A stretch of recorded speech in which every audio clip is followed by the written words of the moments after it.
Call to order the September 21st, 2017 meeting of the Sacramento Area Flood Control Agency. Would the clerk please call the roll?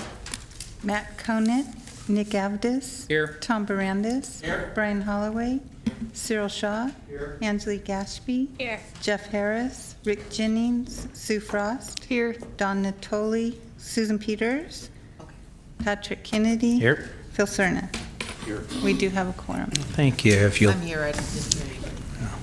we got you. Please join with the Pledge of Allegiance.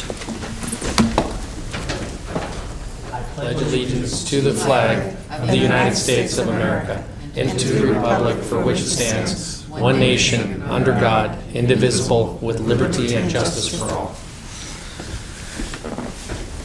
Good afternoon, ladies and gentlemen. This meeting of SAFCA is being broadcast live and will be cablecast without interruption on Metro Cable 14 and will be re-aired on Saturday, September 23rd at 2 p.m. It is also webcast at www.sacmetrocable.tv, and streaming video of the board meeting is available on SAFCA's website within 48 hours after the meeting. Members of the audience wishing to address the board should fill out a blue speaker form located here on the lectern and bring it to me. When addressing the board, please identify yourself for the record and please limit your comments to 3 minutes. Thank you. Thank you. And next is public comment. I have no cards. Is there anyone in the audience that would like to address the board at this time? Thank you. Then we will hear from Mr. Johnson. Item 1, the executive director's report. Well, good afternoon, Chair Kennedy, members of the board. Just a few things. If I seem a little out of it, I just got back from vacation today. I've been down on Avila Beach, and so this isn't as fun. So. We'll remember that in your review. Yeah. Couple of things, just an update on Natomas here. I put the map on the side just to remind us where they are. Reach I, that's down along the American River, the first contract. Remember, they awarded it back early in the year. They got protests and they rebid it. They re-awarded it. It got re-protested again. And so now they're going to have to take corrective actions on that bid. And so they canceled that award and they're going out again for a resolicitation with the contractors that had put in previously. They're fixing some of the problems with the questions that they were given, and we're expecting an award around the first of the year. So just an update on that one. Okay, continuing on that, the Reach H, that's on the Natomas East Main Drainage Canal down at the very bottom there. That one went out for bid. It was a request for proposals, actually. It came in at the end of September. However, the pricing part was higher than expected, so the court needs to do a pricing analysis, and I think it's going to delay. They were hoping to award by the end of this month. I think it'll be by the end of the calendar year now. And that one is a 2-year construction period. That will be 2018 and 2019. So just a quick update on those two there. Back in D.C., the September 8th, the President signed into law a Continuing Appropriations Act of 2018 and a Supplemental Appropriations Disaster Relief. So this was the one that was passed right after Houston got hit with the hurricane, and they gave some funding for FEMA and for Small Business Association and for HUD. While they were doing that, they went ahead and extended the continuing resolution appropriations through December 8th because the fiscal year ends September 30th. So, and then they were also facing the debt ceiling, so they did a temporary extension of the debt ceiling and also a temporary extension of the National Flood Insurance Program, which was also supposed to expire the end of September. So kind of punted for a couple months there. So we'll have a lot to do the next few months. Switching subjects here a little closer to home. Just a reminder that according to the Central Valley Flood Protection Act of 2008, There was the Central Valley Flood Protection Plan was developed by Department of Water Resources, and initially it was approved by the Central Valley Flood Protection Board in 2012. It's supposed to be updated every 5 years, and so the department updated it, and on August 25th, the Central Valley Flood Protection Board formally adopted the update. And so it includes recommendations on how to proceed with investments and policies, management, and things moving forward. As you can imagine, the Central Valley, ton of topics trying to figure out how to get the flood protection higher in there. All SAFCA projects are covered in this update. It's a very important document from the state standpoint there. So just wanted to make you aware that did occur. You should have all received, hopefully, an invitation now from the Corps of Engineers for the ceremony for completing the Joint Federal Project. It's on Tuesday, the 17th October. I know it conflicts with the county supervisors meeting, so that's going to be a problem. If you want to send an alternate or somebody out there, feel free to do that. If you, for some reason, did not get an invite, please let me know, and I'll make sure you do on that. And then finally, I'm very excited about this. We have a new Director of Planning, Mr. Gary Bardini. I'm going to have him come up here in a couple minutes and introduce himself, but I just put just a few things. Gary has been the Deputy Director at DWR since 2011 over everything difficult there. They basically, at DWR, said, what's hard here? And they gave it to Gary. So everything from integrated water management to climate change to the water plan update and flood management, that was all under Gary. And before that, he was the Division of Flood Management Chief. He actually developed the first Central Valley Flood Protection Plan and the update here. And then Flood Safe California was one of the initiatives he did. So he's extremely well-versed in this, very well-respected, and we're excited to have him join us as the new Director of Planning. So with that, I'll let Gary say a couple of words to introduce himself there.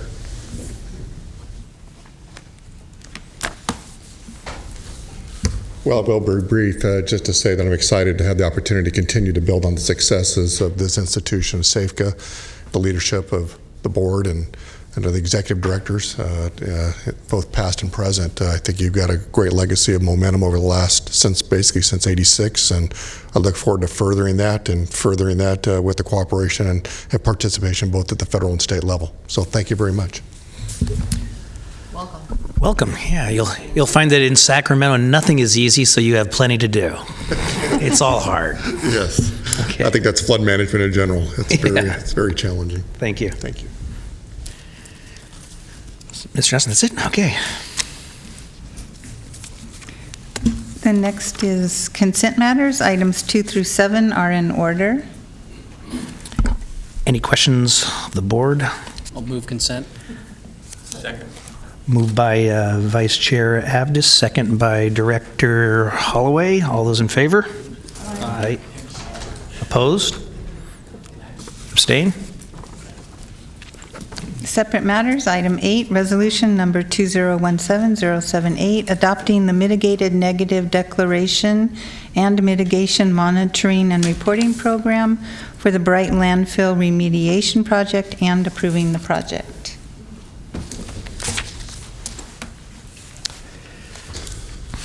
Good afternoon. Dan Tibbetts, Principal Engineer with SAFCA. I'm talking about today the asking for adoption of the CEQA document for the Bright Landfill remediation project.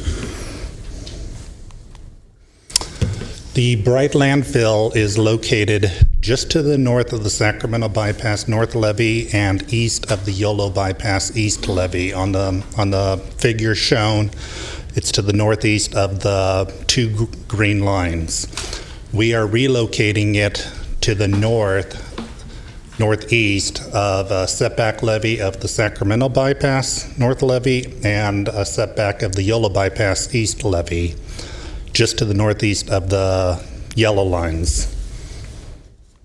Zooming in a little further, you can see the existing bright landfill. It's the magenta color on the graphic, and we are relocating it to the orange color on the graphic. The orange location is referred to a CAMU site, a Corrective Action Management Unit. That is a program within the California Department of Toxic Substance Control for permanent disposal of contaminated materials. CEQA documents have been prepared. The documents that have been prepared include an initial study, a proposed mitigated negative declaration. The ISMND, collectively as they're referred, was issued for public review between August 14th and September 12th. In this CEQA compliance document, it evaluated the relocation of the Bright landfill to the Corrective Action Management Unit. There were 5 comment letters or emails received on the project. All of these letters are included in the attachment B to the resolution in your board package. Comment letters were received from the California Central Valley Flood Protection Board, from the Yolo County Community Services Agency, from the Central Valley Regional Water Quality Control Board, from the Yolo County Air Quality Management District, and from the California Department of Fish and Wildlife. Minor revisions were made per the comment letters. The revisions made to the document basically made the mitigation measures more effective, therefore easier to conclude, as in the final statement, that there are significant impacts to the project, but by implementation of the mitigation measures, it becomes less than significant. Therefore, staff is asking the board to approve resolution 2017-078. Approval of this resolution would adopt the mitigated negative declaration for the project, would adopt the mitigation monitoring and reporting document, and would approve the Bright Landfill project to go forward. Are there any questions? Director Natoli. Thank you, Chair. First I have, and it goes back to the essence of relocating and understanding why you want to relocate it. Why wouldn't, again, I don't know the amount of material, but why wouldn't we just take the material and then take it to other approved landfills rather than creating another landfill at higher ground in the same general location?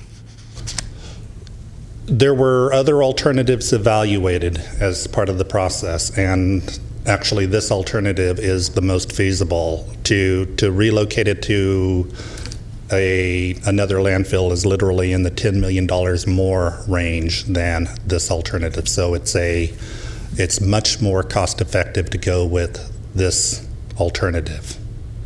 Is that the most environmentally friendly, to create another landfill that's going to be basically entombed there forever? In compliance with the DTSC standards for a CAMU site, yes, it is. That's the most environmentally friendly versus taking to another landfill that's already approved to take waste, that's already got a footprint and is not sticking out in some field somewhere? Well, when you encompass the travel distance that... Transport, I know there's cost, like you said that. But it's costly, and there's significant air quality impacts from the equipment necessary to transport material that distance. What is the material? It's soil contaminated mostly with lead.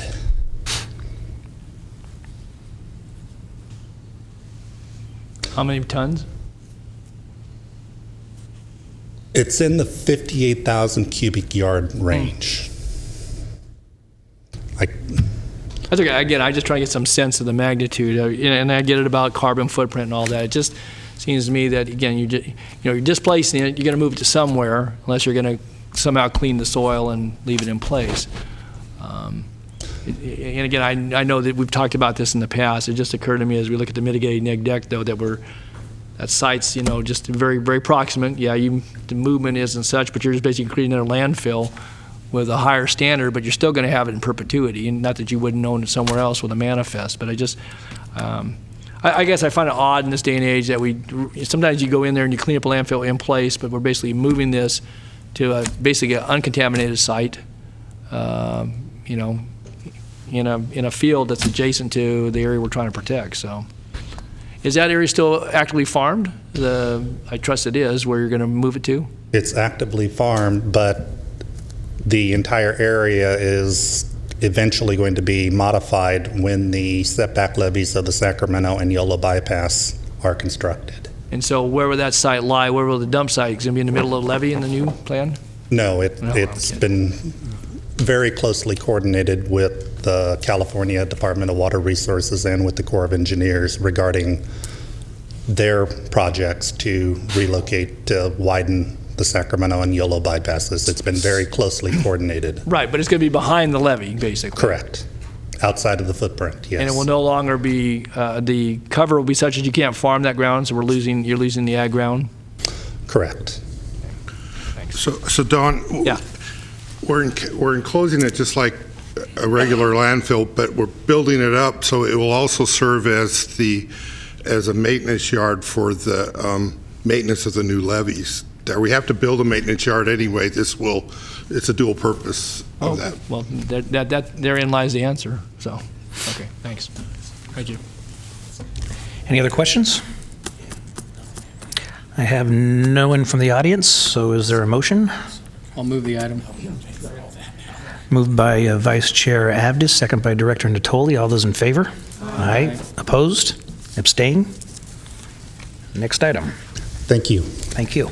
Item number 9 is an information item on the SAFCA Levy Accreditation Program and the Federal Water Resources Development Act 2016 American River Watershed Common Features Project Update. Good afternoon, Pete Gelfi, Director of Engineering. As you know, we have been busily moving the levy accreditation project forward. This is just a quick update as to where we are and letting you know what next steps you're going to be seeing as we start to venture out with some of the property owners. I got beeped. In 2013, Army Corps of Engineers withdrew their certification on the surrounding area levee system. SAFCA also identified areas that need improvement to meet the 100-year and 200-year standards.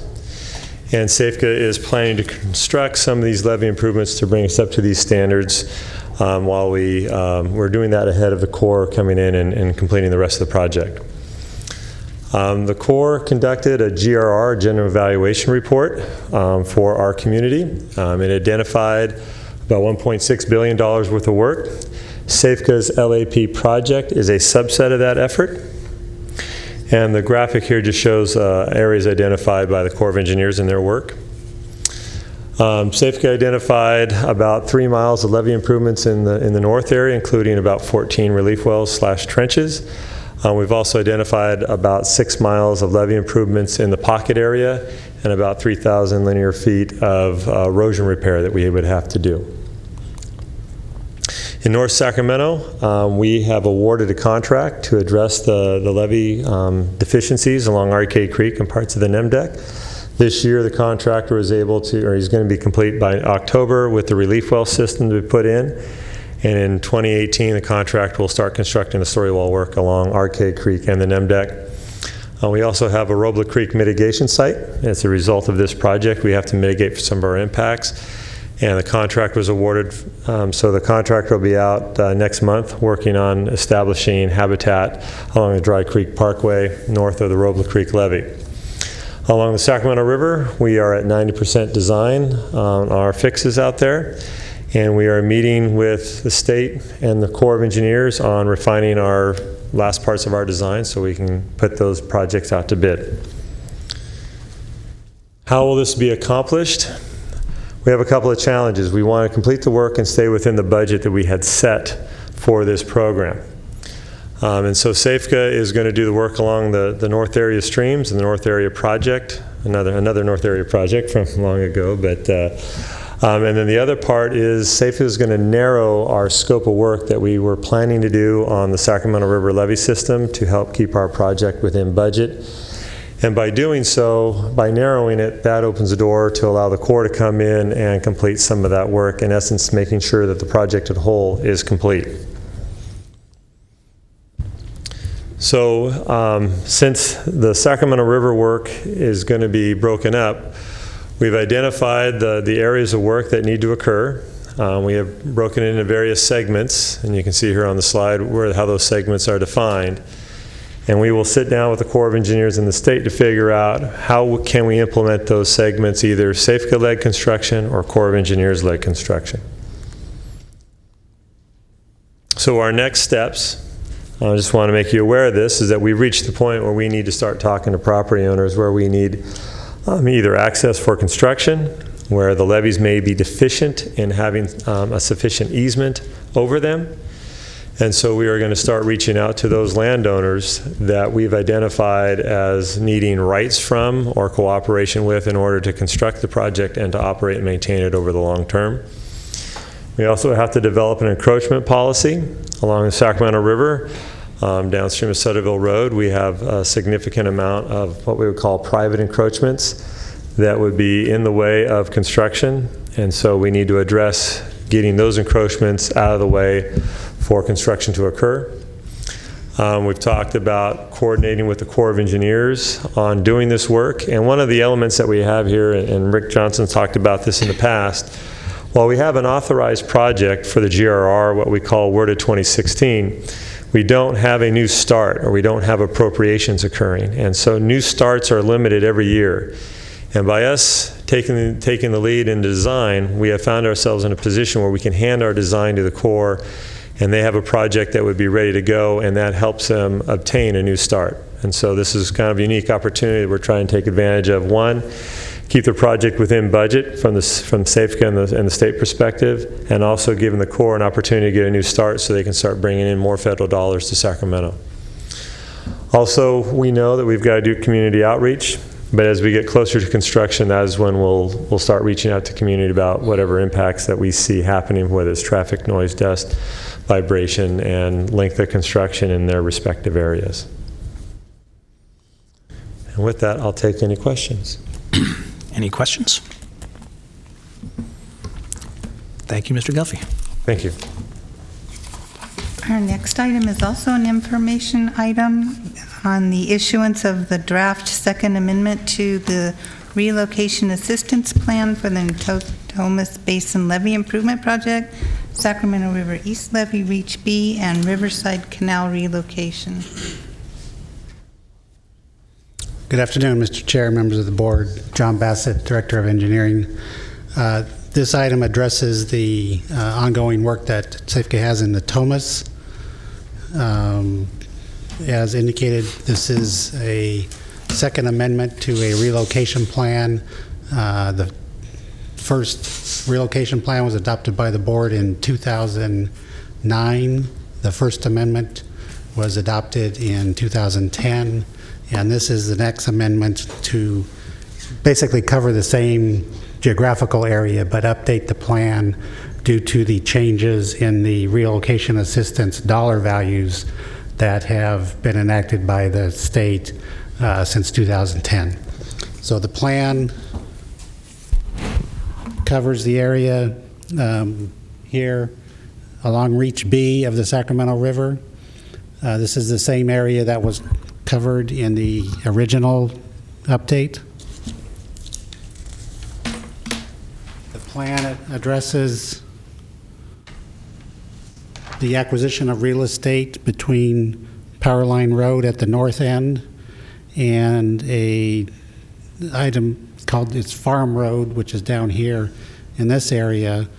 This is the document from the Phase 4A environmental impact statement, environmental impact report that identified all the parcels that might be impacted by the project.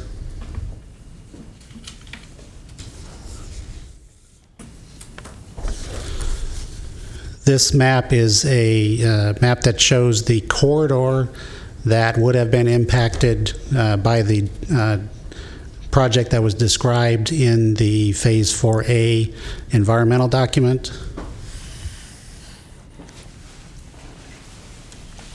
And since the document was adopted in 2010, the project has changed slightly.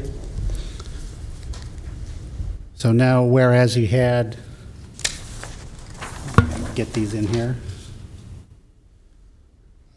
On the previous map, we would have acquired farmland around this area to relocate the Riverside Canal.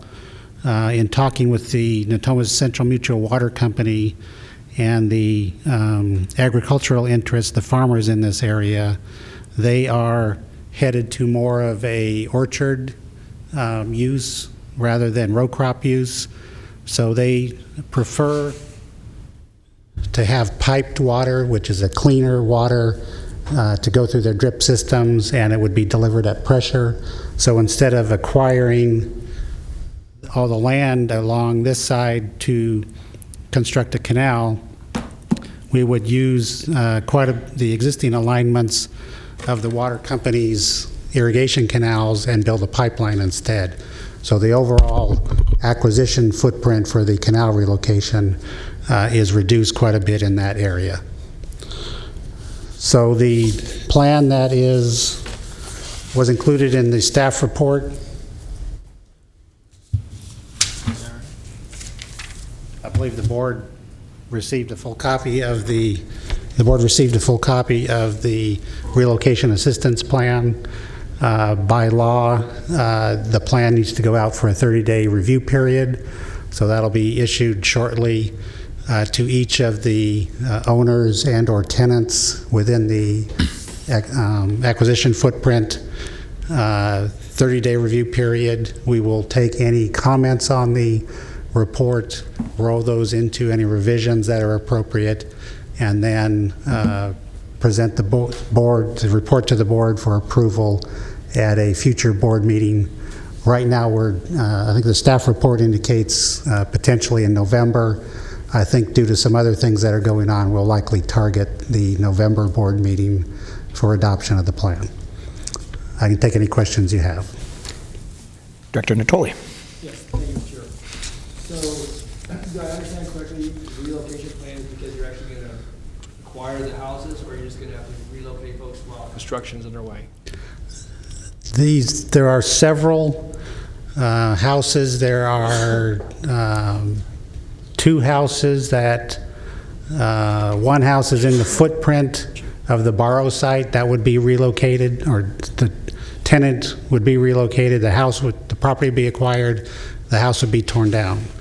There's one parcel where we are coming right up to the edge of the house, and we would have discussions with the owner as to whether or not, because we're taking 9 of their 10 acres, do they still want to remain in the house? So we would have some discussions with them, and acquire the whole property if they are amenable to it. There are 3 other residential properties where we'll be taking a significant amount off the front of the property, the portion near the levee, and they will also be able to provide input as to whether or not they want to stay or be relocated, full purchase, and then they go buy another house. So, John, let me just understand then, is there an opportunity, because at least on the one, there's not much opportunity at all, if you're going to take 9 of the 10 acres and that leaves you the house and the front doorstep, I guess, left.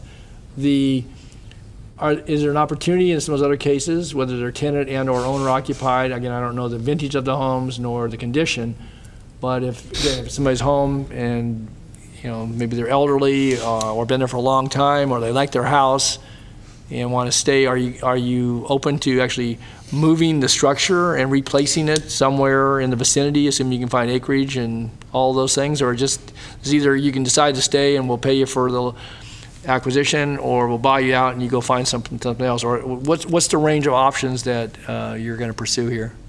The relocation plan addresses kind of all those different options.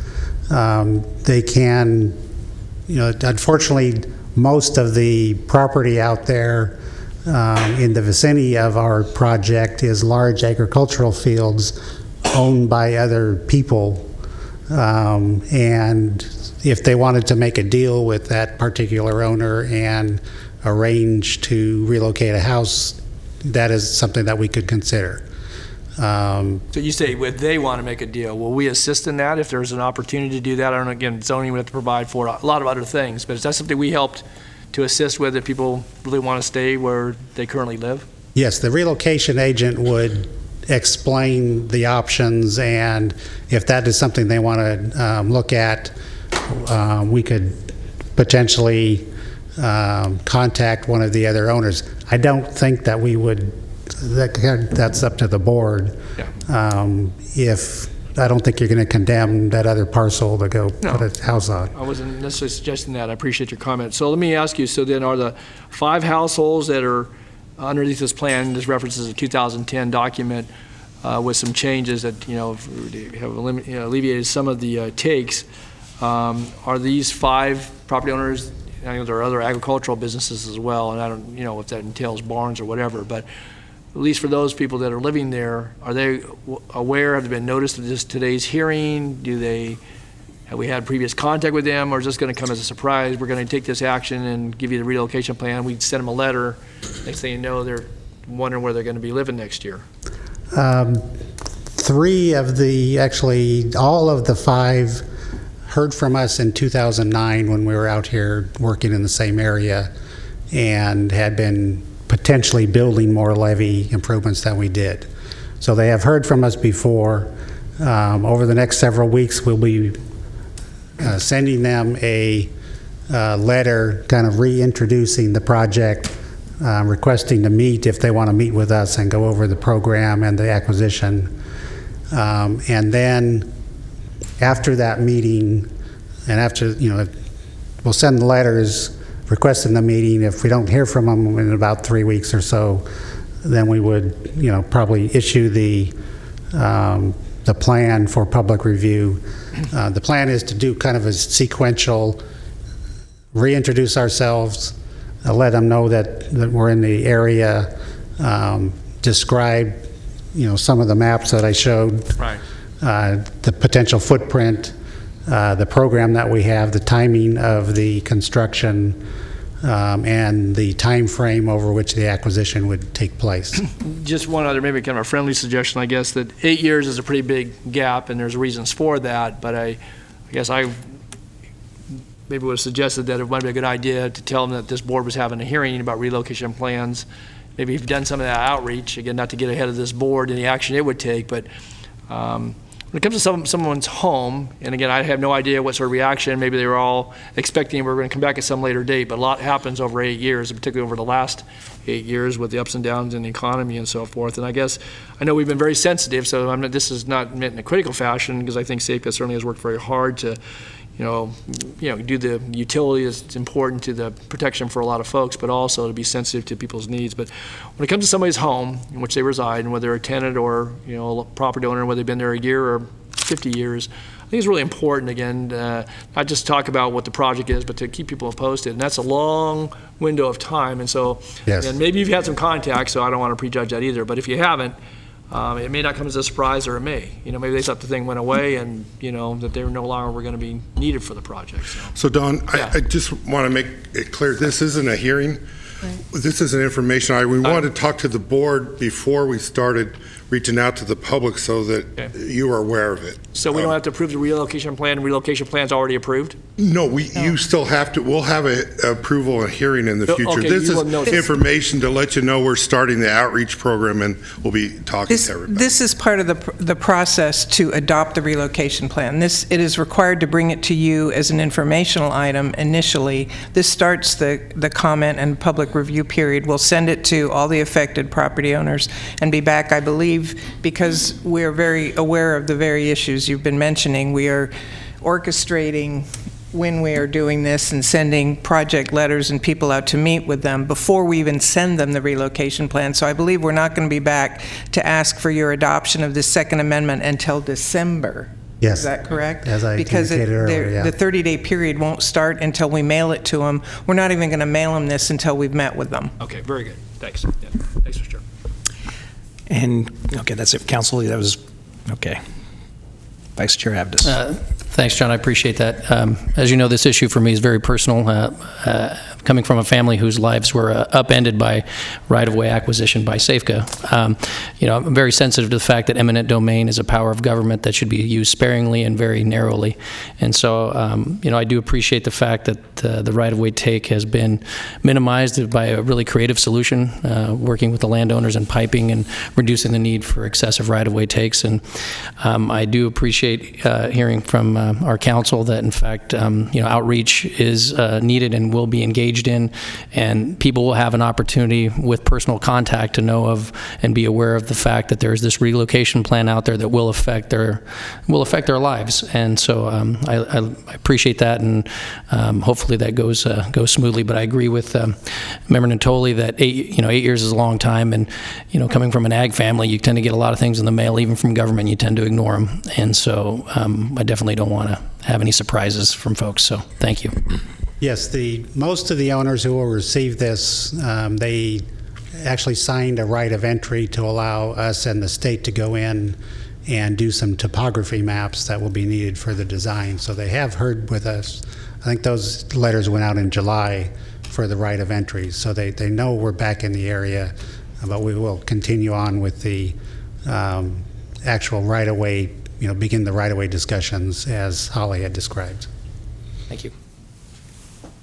Director Shaw. Thank you. And I also want to echo appreciation for the sensitivity with which we are approaching the relocations. I noticed in the draft plan that some of the services that we'll be providing include face-to-face interviews, even physical inspection of relocation properties, financial assistance, coordination with movers, so that I absolutely appreciate. One question that I have is that I noticed it says that each owner-occupant will be provided with up to 12 months from the first written offer to relocate, each tenant-occupant 3 months. And I was wondering, is that dictated by state or federal policy, or is that something that we created? The 90-day notice to vacate is in both state law and federal law. Back in 2009, 2010, your board adopted the 12-month policy for owner occupants who had to relocate. So the 90 days is a minimum set by state and federal law. You've adopted the 12-month from the first written offer policy. Okay, I think that I understand that there is a distinction between tenant-occupied and owner-occupied, but it might be worth some discussion, and maybe we'll hear some feedback during the comment period as to whether there should be that stark of a contrast for a tenant-occupied and for an owner-occupied. Once again, just getting back to the sensitivity of uprooting a household, whether it's an owner or a renter, is pretty significant. And I wouldn't want tenants to feel as if they were being marginalized simply because even though they reside there, they don't own the property. So I think that warrants some further discussion. And then just one last comment, this just may be semantics, is that on A, in the draft, face-to-face interviews with the affected families, maybe family should be a broader term, households, individuals, and or businesses, if we plan to do face-to-face interviews with everyone. Yes, they interchange. Again, some of this is language mandated by state. They interchange families and households quite a bit, but it is everybody in the household. If they're 5 different people who are unrelated but just live there, you have 5 different relocations of 5 different households. So it is very fluid with what the actual makeup of the home is. Okay. Thanks. Just want to be sensitive to that as well. Appreciate it. Thank you. Any other questions? Thank you, Mr. Bassett. Thank you. And with that, that was an information item. Our next meeting is October 19th at 3 o'clock in this building, and we are adjourned.